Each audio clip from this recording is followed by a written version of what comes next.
It wasn't the sound of a glass breaking. It was a sharp, flat crack that cut right through the festive chatter. Right there, at our family's Christmas dinner table, my sister Stella had just struck my infant son. The silence that fell afterward was a physical thing, a heavy blanket that smothered the room. My gaze shot to my mother, Eleanor, then to my father, Arthur. I waited for the sharp intake of breath, for one of them to lunge forward to grab Stella's arm. I waited for them to shield their grandson. They remained perfectly still. Their forks hovered midair, their eyes fixed on me. I recognized that stare. It was the same one they'd aimed at me for my entire life.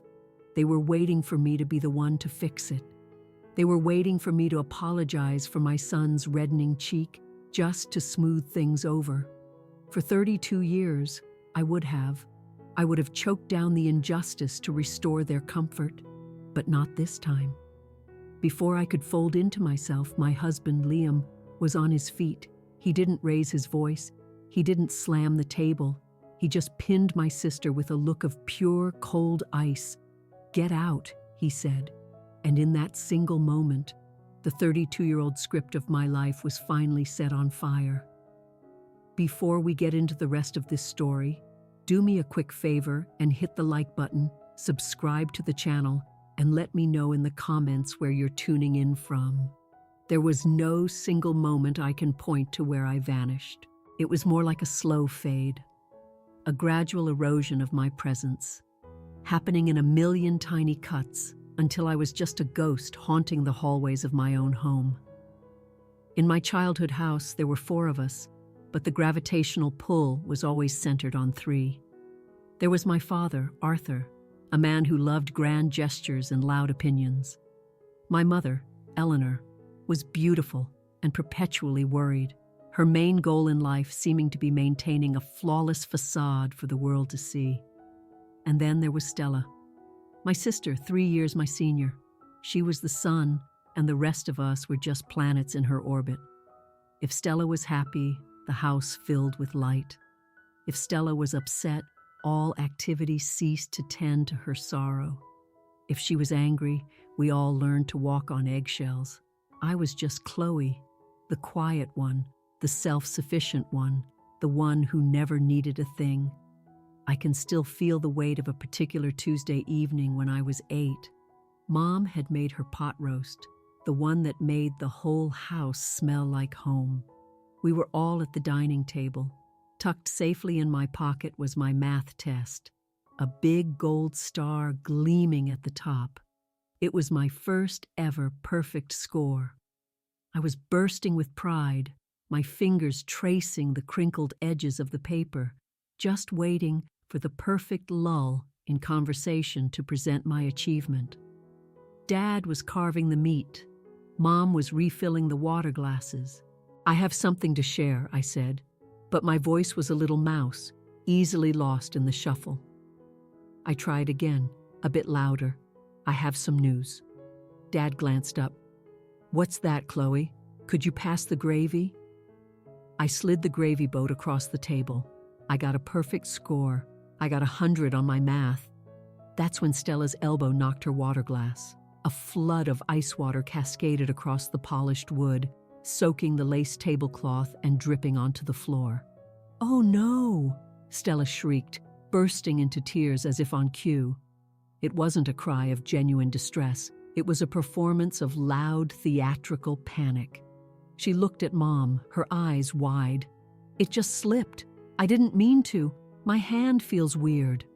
Mom's fork clattered onto her plate. She rushed to Stella's side. "It's all right, sweetheart. It's okay. Let me see that hand." Dad stood, his face a mask of concern. "Don't you worry, sweetie. It's only water. We'll get it cleaned up." They swarmed her. Mom dabbed at Stella's non-injured hand with a napkin. Dad called her his poor little thing, inspecting her fingers for phantom injuries. I just sat there, the icy water seeping into my jeans, a cold, wet patch spreading on my thigh. No one noticed. No one offered me a napkin. I watched for what felt like an eternity as they mopped up the spill and soothed Stella's manufactured hysteria. By the time they finally returned to their seats, the pot roast was cold. "Well," Dad said, letting out a heavy breath, "that was quite a fright. You feeling better now, Princess?" Stella nodded, letting out a final, delicate sniffle. Her eyes met mine over the top of her water glass, and she gave me a tiny, triumphant smirk. It was a secret message just for me. She knew she'd won. She always did. I felt the math test in my pocket. I slowly crushed it into a tight, hard ball. I never mentioned it again. That was my part to play. I was the placeholder. I was the silent audience in the grand production of Stella. As we grew, the dynamic only intensified. When I was 11, I took a nasty fall from my bike, scraping my knee open on the pavement. Blood was trickling down my leg. I hobbled into the kitchen, where my mom was on the phone. She glanced at me, saw the blood, and her eyes widened in annoyance. She covered the receiver with her hand. "Chloe, for heaven's sake, don't get that on the new rug," she hissed. "Go to the upstairs bathroom and find a bandage. And be quiet. I'm on a very important call." I went upstairs by myself. I cleaned the wound, wincing as the antiseptic stung. I applied the bandage alone. A few weeks later, Stella was flipping through a magazine and got a paper cut. A nearly invisible sliver on her index finger. "Ow!" she yelped. "Mom! Dad! I'm bleeding!" Dad came sprinting in from the den. Mom rushed out of the laundry room. They crowded around her, examining the tiny cut as if it were a mortal wound. They slathered it with ointment, put on a cartoon bandage, and gave her a bowl of ice cream for the shock. I watched the whole scene unfold from the hallway, the scab on my knee still tight and itchy beneath my jeans. I couldn't comprehend it back then. I just assumed I must be doing something wrong, that my pain wasn't as valid as hers. I started to internalize their narrative. They painted me as overly emotional. If I cried after Stella deliberately broke one of my dolls, my dad would sigh. "Chloe, don't be so sensitive. It's just a toy. Stella didn't mean any harm." If I was hurt because they completely forgot my 13th birthday, which they did, my mom would roll her eyes. "We didn't forget, Chloe. We've just been so swamped with Stella's debate tournament. Can't you be a little more understanding? You're always so dramatic." Dramatic. That was the word they used to shut me down. It was ironic, really. Stella was the one who slammed doors, screamed, and threw tantrums. But I was the dramatic one because my feelings were inconvenient. The lesson was etched into my bones. My emotions are a burden. So I learned to hide them. I learned to make myself smaller, quieter. If I was small enough, they couldn't hurt me. If I was quiet enough, they wouldn't be annoyed with me. I became a ghost in my own home, retreating to my room to live in books and drawings, worlds where I was the protagonist, where people listened when I spoke. But in the real world downstairs, I was just part of the background. "Chloe, clear the table. Chloe, go help your sister with her history project. Chloe, try to look happy. We're taking a family picture." I was a prop, there to complete the perfect family portrait. A loving mother and father, and their two beautiful daughters. A perfect lie. One evening, when I was 17, I was creeping downstairs for a glass of water when I heard them talking in the kitchen. I froze on the bottom step. "I'm worried about Stella's college applications," Mom said, her voice laced with anxiety. "Her grades are just not strong enough for the schools she wants." "She's an artist," Dad said dismissively. "She's not meant for tedious things like calculus. She's special. She's going to do something amazing." There was a brief pause. "What about Chloe?" Mom asked. Her report card was all A's again. "Chloe's fine," Dad said, his voice flat with boredom. "Chloe is dependable. She'll take care of herself. We don't have to worry about her. She's simple. She'll find a stable office job somewhere and be perfectly content. But Stella needs us to help her shine. Dependable, simple." The words hit me with the force of a physical blow. They didn't see me as a person with dreams and complexities. They saw me as an appliance, a reliable, low-maintenance fixture built to last and never complain. They had no idea how breakable I was because they'd never once bothered to look for the cracks. I turned and went back upstairs, my throat too tight for water. Lying in bed, staring at the dark ceiling, I finally accepted it.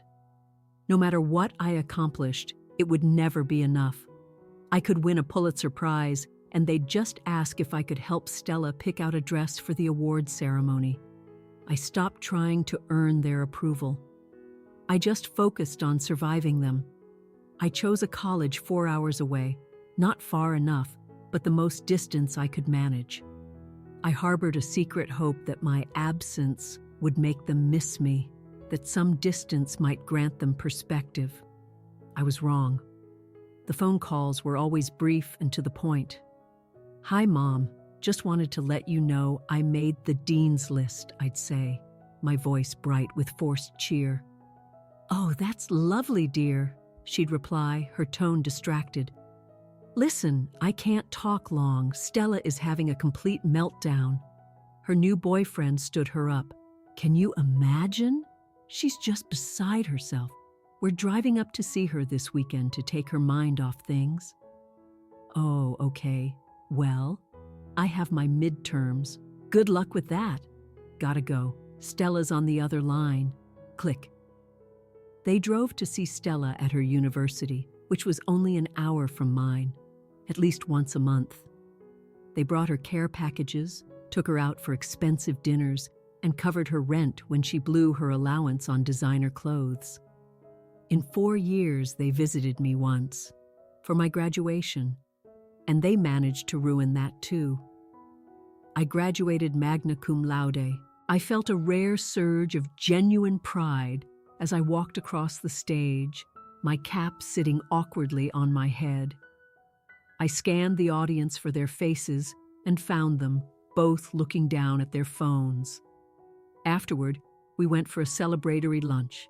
I suggested a cozy Italian restaurant I'd been wanting to try. "Italian will take forever," Stella complained, looking stunning in a white dress that made it seem like she was the one being celebrated. "I'm in the mood for Thai, but I don't really like Thai food," I said softly. "And it's my graduation lunch." Dad sighed, glancing at his watch. "Chloe, let's not be difficult. It's just food. Stella's had a stressful week. Her landlord is giving her a hard time. Let's just go where she wants so everyone can have a nice time." So, we went for Thai food. I picked at a bowl of steamed rice while Stella dominated the entire meal with a long, tearful monologue about her landlord. Mom held her hand sympathetically. Dad paid the bill. There were no toasts in my honor. No one asked about my degree or my plans for the future. As we walked to the car, Dad said, "Well, that was a nice lunch. We should probably hit the road before traffic gets bad." "You're not staying?" I asked, my voice small. "I was hoping to show you my apartment." Mom was busy checking her reflection in the car's side mirror. "Oh, honey, we're just exhausted. It's been such a long day. Plus, Stella needs to get back and check on her cat." They got in the car and left. I stood alone in the parking lot, clutching my diploma, and watched their car disappear down the street. I realized in that moment I had 2 choices. I could let the bitterness consume me, or I could just go numb. Numb was safer. Numb hurt less. So I shrank. I accepted this was just the way things were. Then I met Liam. Liam was different. He was quiet, but not in the way I was. I was quiet out of fear. He was quiet out of strength. He didn't need to be loud to be heard. He saw me, truly saw me. On our fourth date, I told him a story about my family, trying to frame it as a funny anecdote. I told him about the time they forgot my birthday and just laughed it off. I was expecting him to chuckle along. He didn't.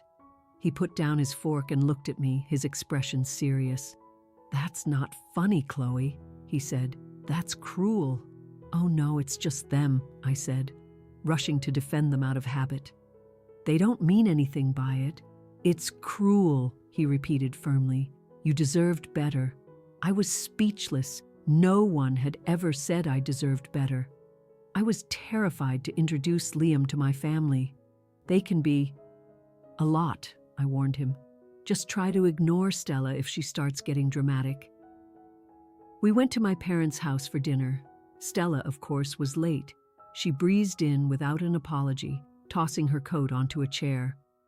"I have had the absolute worst day," she announced, and launched into a 20-minute saga about a co-worker she despised. My parents hung on her every word. I glanced at Liam. He was calmly eating his mashed potatoes, just observing her. Finally, Stella turned her attention to him. "So, Liam, Chloe says you're a civil engineer. Sounds stable." My mother let out a nervous laugh. "Stella, be nice." But her eyes were smiling. "I enjoy it," Liam said calmly. Stella's interest evaporated. Anyway, so then I said to my boss. Later, as we were leaving, my dad pulled me aside. "He's a little quiet, isn't he?" he whispered. "Doesn't have a lot of spark. Not like Stella's new guy. Now, he's a real character." "I love him," I said simply. "Well, as long as you're happy," Dad said. But his tone implied, "as long as you're willing to settle." We got married 2 years later. I wanted a tiny wedding, just us and a handful of close friends. "We have to have a proper wedding, Chloe," my mother insisted. "What will people think? We have to invite all the relatives. And of course, Stella has to be your maid of honor." I had wanted my college best friend Jessica to be my maid of honor. "You can't do that to your sister," Mom said, her voice already trembling. "It would shatter her. She's been dreaming about giving the speech since you were kids." So I caved. I shrank. I let Stella be the maid of honor. On the day of my wedding, she showed up 45 minutes late to the church, claiming a hair emergency. She practically danced down the aisle, waving and winking at guests. At the reception, she took the microphone for her speech. She looked radiant. I had to give her that. She always did. "Hi, everyone. I'm Stella, the big sister," she began to a round of applause. "You know, growing up, I was always so worried about little Chloe. She was just so quiet, so mousy. I used to wonder who could ever possibly love someone so hard to get to know." A hush fell over the room. I felt my blood run cold. "But then she found Liam," Stella chirped, smiling brightly. "And Liam's quiet too. It's just perfect. 2 little quiet mice building a quiet little nest together." She laughed. A few people joined in nervously. She raised her glass. "So, here's to Chloe. I hope you finally learn how to have a little fun. Love you, sis." She downed her champagne. My face was on fire. She had just insulted me and my husband in front of everyone we knew. I looked at my parents. They were clapping, beaming with pride. "What a speech, Stella," my dad shouted. I looked at Liam. He wasn't clapping. He squeezed my hand tightly under the table. "She's jealous," he whispered. "No, she's not," I whispered back, the old programming kicking in. "She's the star. What could she possibly be jealous of?" "Because you're authentic," he said, "and she's a fraud." I didn't believe him. I just felt small, convinced I'd somehow managed to make my own wedding boring, just as they'd always said I was. After the wedding, life fell into a predictable rhythm. We saw my family on holidays. I sat in the background, listening to Stella's latest achievements, nodding and smiling on cue, and clearing the dishes while they relaxed. I told myself it was fine. I told myself this was just the price of admission for having a family. Then I got pregnant, and I stopped shrinking. When I saw those two pink lines, the first emotion wasn't fear, it was power. For the first time, my body was doing something undeniably important. It was creating life. I told Liam first. He wept. He held me right there in our kitchen, and we swayed together without any music. It was the purest joy I had ever known. I couldn't wait to tell my parents. This, I thought, this is the one thing that will finally make them see me. A grandchild. The first one. We went for Sunday dinner. Stella was there, complaining that her new sports car wasn't the exact shade of silver she'd wanted. I waited for her to take a breath. "Mom, Dad," I said, "Liam and I have some news." They looked over at me. Stella huffed, annoyed at the interruption. "I'm pregnant," I said, a smile spreading across my face. Mom's jaw dropped. Dad stared. But before either could form a word, Stella burst into theatrical sobs. "No!" she wailed, burying her face in her hands. "No, no, no!" Mom shot up and ran to her side. "Stella, what's wrong? What is it, honey? It's not fair," Stella shrieked. "I was going to start trying next year. Now Chloe is doing it first. She always has to ruin everything. She knew how much I wanted to be the first one to have a baby. She did this just to hurt me." I was floored. I looked at Liam, whose face was a thundercloud. "Stella, honey, it's okay," Dad said, rubbing her back. "You'll have a baby too. A much better baby, I'm sure." "Shh, a better baby." He actually said that. My mother's head snapped toward me, her expression not one of joy, but of anger. "Chloe," she said sharply, "why on earth wouldn't you tell us this in private? You know how sensitive your sister is about these things. This was incredibly selfish of you. Selfish. I was pregnant with their first grandchild, and I was selfish." I stammered. "I didn't know. I just wanted to share our happy news." "Well, not now," Mom snapped. "Can't you see she's distraught? Just don't talk about it for the rest of the night." We ate the rest of our meal in a tense, miserable silence, punctuated by Stella's sniffles. On the drive home, Liam was vibrating with rage. "I am never going back there," he said, his voice tight. "They are toxic, Chloe. They're my family," I said, crying silently. They love her more. I'm used to it." "Well, I'm not," he said fiercely, "and our child is not going to get used to it." That sentence stayed with me. Our child. The pregnancy was difficult. I had terrible morning sickness. My parents didn't call to see how I was. They called to inform me that Stella was clinically depressed over my pregnancy, and that I probably shouldn't come to Thanksgiving.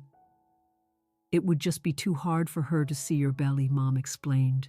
"You understand, don't you? You're the strong one." So Liam and I spent Thanksgiving alone. It was quiet. It was peaceful. And it was the first time I understood that their approval wasn't worth the price. Then, Leo was born.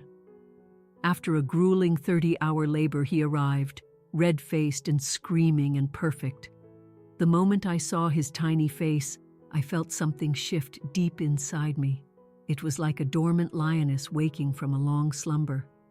"I will protect you," I thought, my heart roaring. "I will never let anyone make you feel small. I will never let anyone make you feel like an afterthought." My parents and Stella visited the next day. I was exhausted, sore, but floating on a cloud of love, holding Leo. "Oh, he's so tiny," Stella said, wrinkling her nose. "Is his head supposed to be that pointy?" "He's a newborn, Stella," Liam said, his voice like chipped ice. "Let me hold him," Mom said, not asking, but taking him from my arms. She examined him critically. "Well, he certainly has Liam's eyes. Doesn't look much like one of us, does he?" "He's perfect," I said, my voice firmer than usual. Stella plopped down on the edge of my hospital bed and sighed dramatically. "I'm so bored. Can we go get lunch? This place smells like disinfectant." "Yeah, Let's go. Dad agreed. Chloe needs her rest anyway. They were there for a total of 10 minutes. They snapped one picture for social media. Mom holding the baby, Stella posing beside her. I wasn't in it. Then they were gone. As they left, I heard Stella say, I just hope my baby ends up being cuter.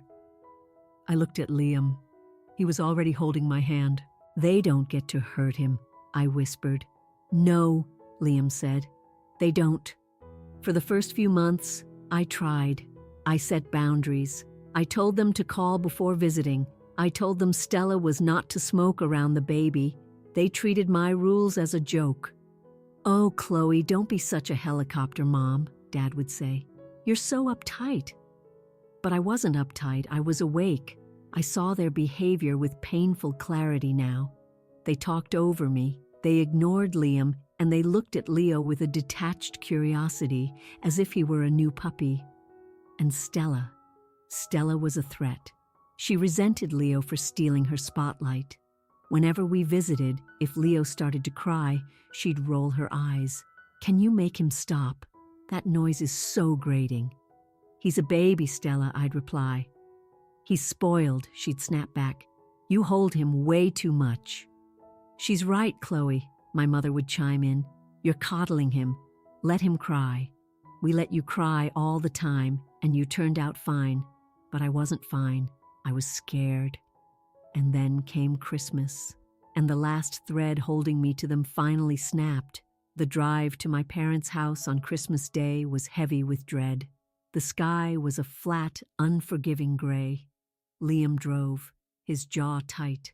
In the back, Leo, now 11 months old, was dozing in his car seat. He was the center of my universe, a bubbly, smiling boy who was just starting to pull himself up on furniture. Are you absolutely sure about this? Liam asked. It's Christmas, Liam, I said, my voice hollow. We have to go. No, we don't, he countered. We could turn around right now, go home, and order a pizza. I watched the bleak winter landscape pass by. If we don't go, they'll say I'm being dramatic, that I'm keeping their grandson from them. I just can't face the guilt trip. Let's just survive it and go. He sighed. Okay. But the second they start, one wrong word, and we're gone. Okay, I promised, having no idea how soon that moment would come. We arrived to a picture-perfect scene. The house smelled of pine and baking spices.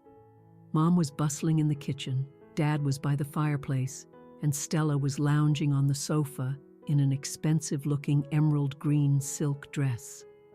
You're late, she said, by way of greeting. I'm starving. We're right on time, I said, holding Leo. He was in a little sweater with a cartoon bear on it. I tried to keep my voice light. Say hi to Grandma. Mom glanced over from the stove. Hello. Make sure he doesn't touch anything on the tree. Those ornaments are antique German glass. Not hello, my sweet grandson, not let me give him a cuddle. Just a warning about her possessions. I set Leo up in his portable high chair. Dinner was served. The food was delicious, but everything tasted like cardboard in my mouth. The conversation, predictably, was the Stella show, her new promotion, her planned trip to Italy, her thoughts on getting a new horse. I quietly cut up tiny pieces of roast beef for Leo, who was happily babbling in his chair. Ba ba ba, he chirped. Stella scowled. Does he have to make that noise? It's so loud. He's just talking, I said. He's a happy baby. It's distracting, she said. I can't even think.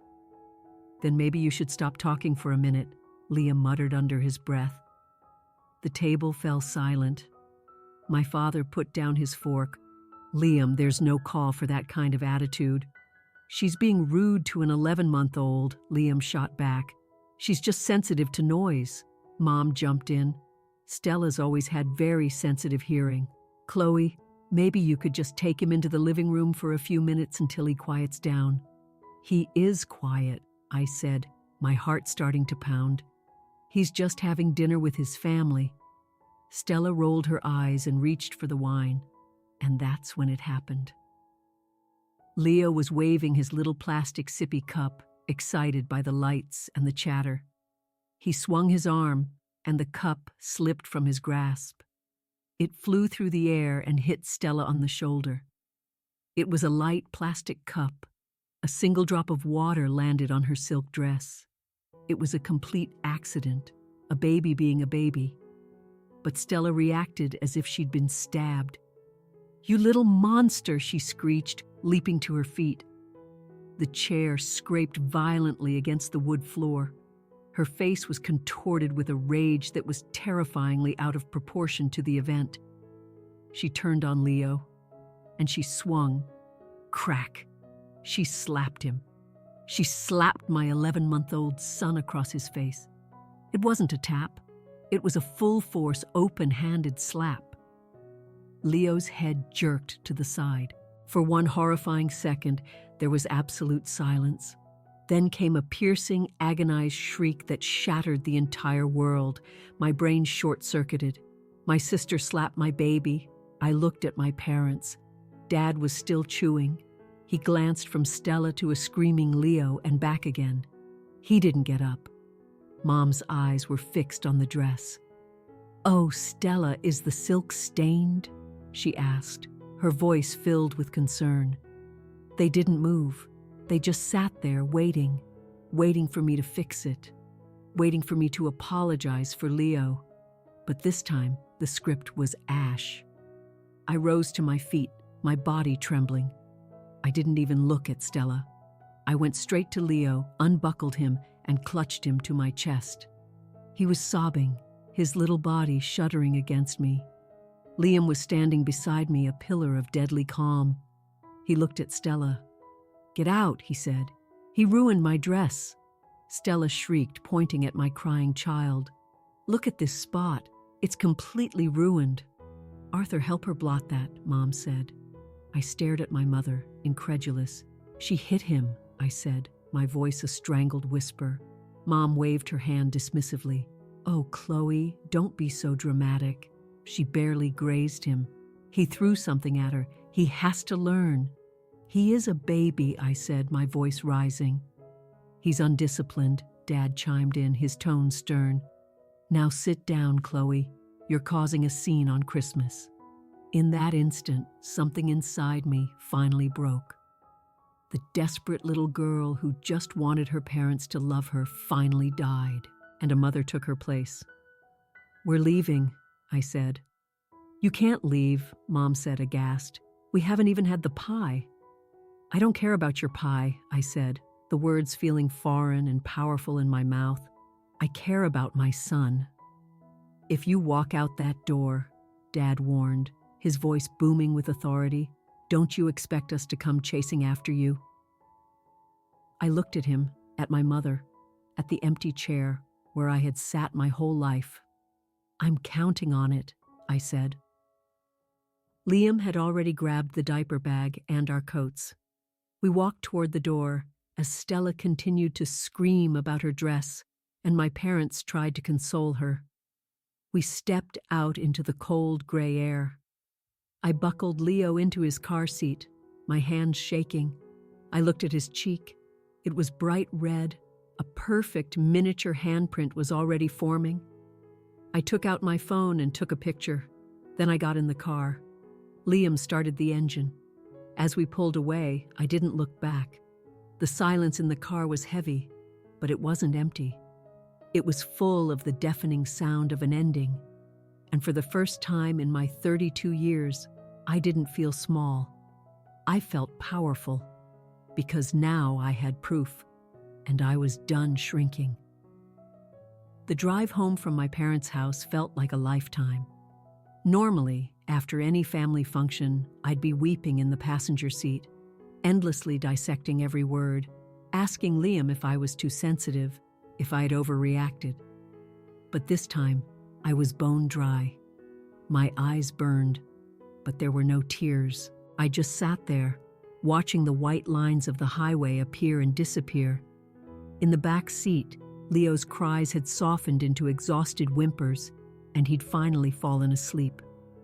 Every few minutes, I reached back to touch his little leg, just to reassure myself he was there. He was safe. "Are you okay?" Liam asked, his voice low. His knuckles were white on the steering wheel. "I don't know," I said honestly. "I don't feel sad." "Good," he said. "You shouldn't.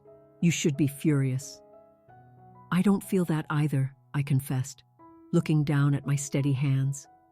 "I just feel cold, like I've been asleep for a very long time and I've just woken up."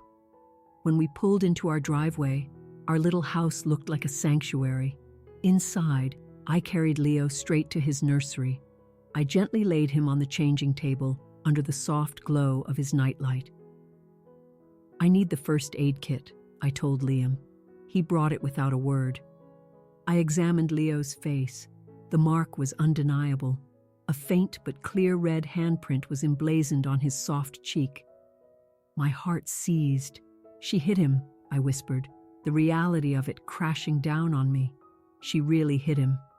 "I saw it, Chloe," Liam said. He was standing in the doorway, a silent guardian. "I saw everything. And I saw your parents watch it happen and do nothing." I took out my phone again. The old Chloe would have been terrified to do this, paralyzed by the unspoken family rule. We don't document the ugly things, but the old Chloe was gone. I turned on the flash. Click, click, click. I took photos from every possible angle, capturing the redness, the slight swelling, and the clock on the wall showing the time. "What are you doing?" Liam asked gently. "Evidence," I said. The word felt cold and sharp in the quiet room. "Good," was all he said. I dabbed some soothing cream on Leo's cheek, kissed his forehead, and put him in his crib. For a long time, I just stood there, watching the gentle rise and fall of his chest. Then I walked to the kitchen, sat down at the table, and opened my laptop. My phone had been vibrating nonstop since we'd left. A barrage of texts and missed calls from Mom, Dad, and Stella. I ignored them all, turning the phone face down. I opened a new document and began to type. Incident report, December 25th. Location, Arthur and Eleanor Vance residence.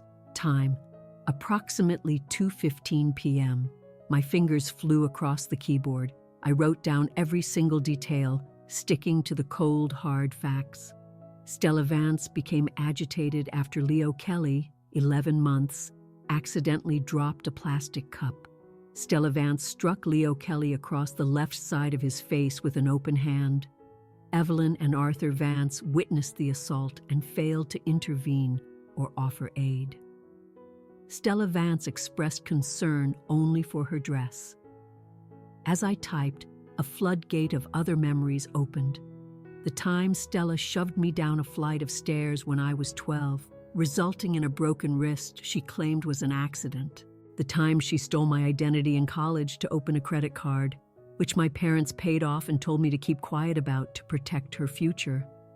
I had no proof of any of that. But this time was different. I uploaded the photos from my phone. Seeing the angry red mark on my son's face on the large screen made me feel sick. I saved the document and the photos into a folder I named LEO-EVIDENCE. Then I opened my email. I had a friend from college, Olivia, who was now a family law attorney. We weren't close, but I knew she was brilliant and tough. I typed her name into the address bar. Subject, legal advice, assault on a minor.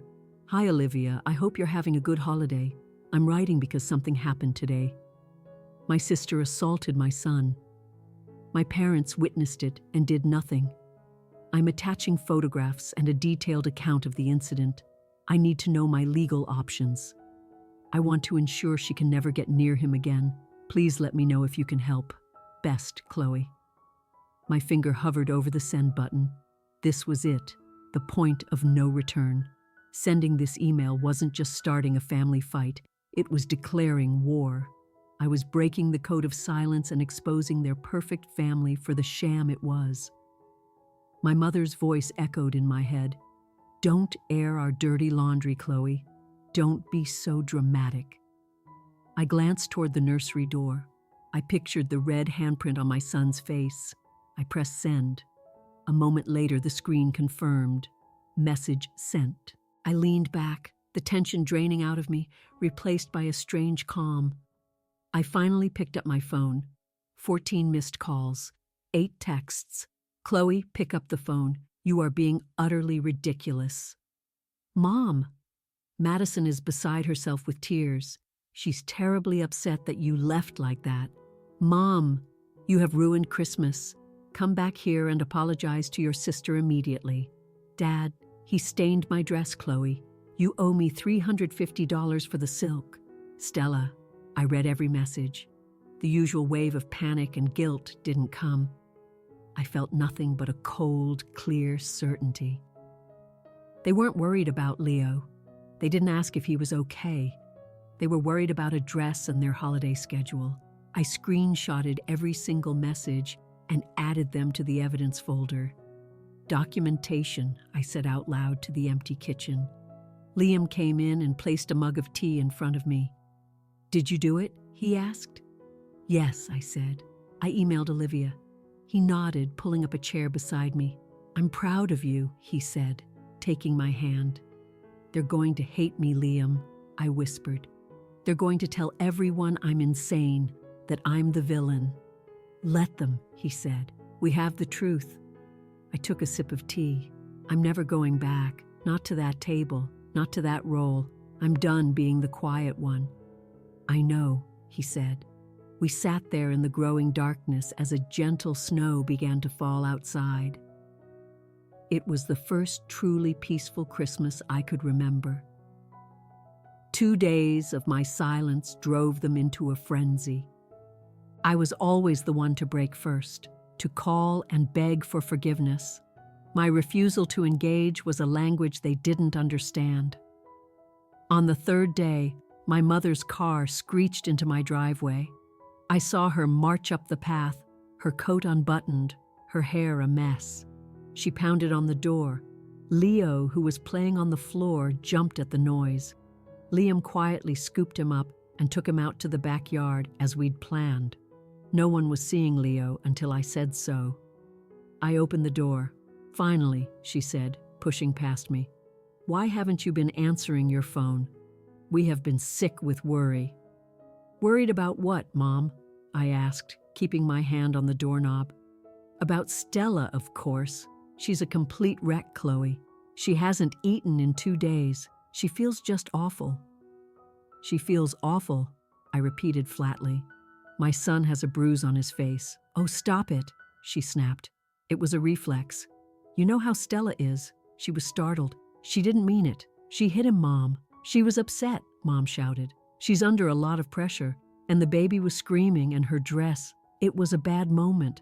But you, storming out like that, making a scene, that was calculated. That was cruel. I just looked at her, really looked at her, and saw the desperation in her eyes. She wasn't protecting me. She wasn't even protecting Stella. She was protecting the facade. She needed everything to be normal again. I want you to come to the house tonight, she said. Your father wants to have a family meeting. We need to clear the air. I'm not bringing Leo, I said. Fine, she huffed. Leave him with Liam. We just need to fix this. I knew I had to go. I couldn't just ghost them. I had to look them in the eyes and tell them that the person they thought I was no longer existed. Okay, I said. 7 o'clock. At 6:30, I got dressed in a plain black sweater and jeans. I pulled the printed photos of Leo's cheek, the typed incident report, the screenshots of their texts, and a letter from Olivia outlining the legal definitions of assault and battery, and put them all in a manila folder. I'm coming with you, Liam said. I'm driving. You're not going in there alone. When we walked into my parents' house, the air was thick with tension. Dad was in his armchair, Madison was curled on the sofa under a blanket, and Mom was pacing. As soon as she saw me, Madison let out a loud, theatrical sob. She's here, she wailed. The traitor is actually here. Sit down, Chloe, Dad commanded. I'll stand, I said. Fine, he grumbled. Look, we all know things got a little heated. Madison is sorry about what happened. I just want my sister back, Madison whined, her eyes welling up. Why do you hate me so much, Chloe? Why are you always trying to ruin my life? I didn't do anything, Stella, I said calmly. You hit my son. It was an accident, she screamed, the victim act vanishing in a flash of rage. He threw his cup at me. It was self-defense. Self-defense? Liam's voice cut in. He's an 11-month-old baby. He's a brat, Stella spat. Just like his father. Madison, Mom warned. Chloe, look, your sister is willing to forgive you for your outburst. We just need you to apologize for overreacting, and we can all move on. I let out a short, dry laugh. Apologize? I walked to the coffee table and placed the folder on it. What's this? Dad asked. Open it, I said. He opened the folder. Mom and Stella leaned in to see. The first thing they saw was the high-resolution, close-up photo of the red handprint on Leo's cheek. The room went silent. It looks worse in the picture, Stella said quickly. The lighting is bad. You probably photoshopped it. Keep reading, I said. Dad flipped the page. He saw the timestamps on the photos. He saw the printed text messages. You owe me $350 for the silk. He flipped again and saw the letter from Olivia with phrases like assault of a minor and potential legal action. The air was sucked out of the room. What is this? Mom whispered. That, I said, my voice steady, is the truth. Since none of you bothered to look at my son that night, I thought you should see what I saw. You got a lawyer? Dad stammered, his face pale. Against your own sister? I got a lawyer to protect my son, I replied, because his own grandparents wouldn't. You're insane, Stella shrieked, jumping to her feet. You're actually trying to sue me because I barely touched your precious little baby. You're just jealous. You've always been jealous of me. No, I said. I just want you out of my life. Mom, Dad, do something, Stella yelled, looking at them, waiting for them to rush to her defense as they always had. But they were still staring at the pictures. They were staring at the undeniable proof. They couldn't call it a tap. They couldn't say I was imagining it. That's a bruise, Dad muttered, his voice full of a strange surprise. That's a real bruise. She slapped an infant, Liam said, his voice filling the silence, and you watched. Daddy, stop looking at that, Stella pleaded. It's fake. She painted it on him. Dad finally looked up from the photo, but he looked at Stella with new, horrified eyes. He was seeing a 35-year-old woman lying about hitting a baby. It's not fake, Stella, he said, his voice weary. You're taking her side? Stella gasped. It's not about sides, I said. It's about safety. I'm not suing you.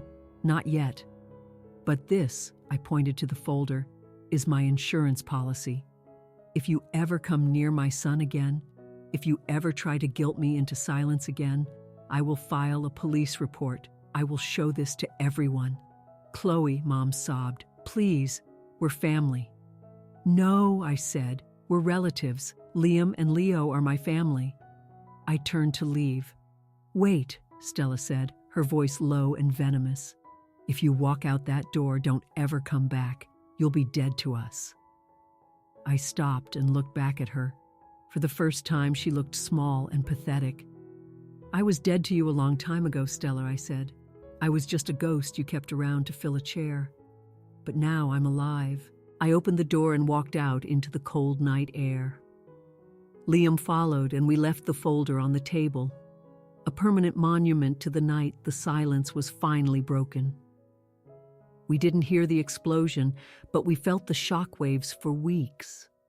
Olivia's formal cease and desist letter arrived at my parents' house a few days later. It wasn't a lawsuit, just a legally binding warning. Stay away from the child.